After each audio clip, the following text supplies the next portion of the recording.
Hey everybody, it's Tanya Atomic, and today I'm going to be unboxing Ipsy, and this is for April, and the April bag is super cute. Look at these little flowers with this little flower zipper pull. This fabric feels pretty sturdy, very cute.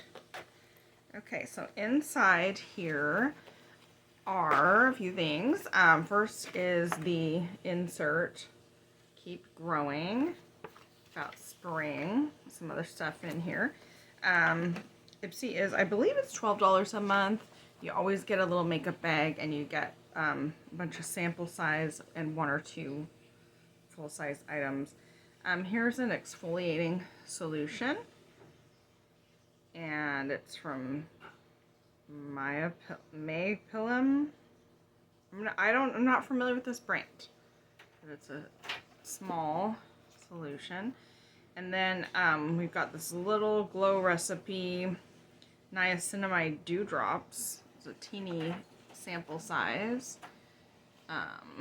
Then we've got liquid eyeshadow by The Balm, and I believe this is a full size.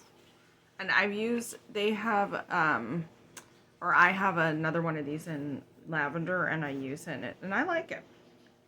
Then we've got Strictly Curls, Mark Anthony. I like this stuff. Leave-in conditioner. I really like this stuff. So, I have curly hair, as you can see. I use leave-in conditioner every day, and I still get frizz. I mean, you can see it, but this stuff helps. I also like Foxy Bay and a few other things. But I do definitely like this, so I'm really happy to get this.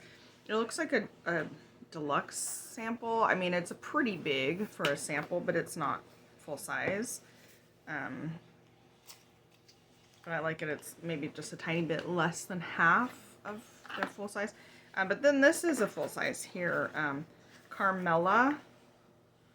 I'm not familiar with this brand. It's a silk matte lipstick. That's a pretty color. So it's like a caramel brown. That's a pretty color. So I like that too. So I actually super duper like this month's Ipsy. So let me know if you get Ipsy. If you do, did you get different stuff in your bag? What did you like about it? What did you dislike about it? Do you get the more expensive ones? Do you think they're worth it? So far I haven't seen anything that makes me want to change from the basic. So anyway, that is everything for today's video. Thanks for watching.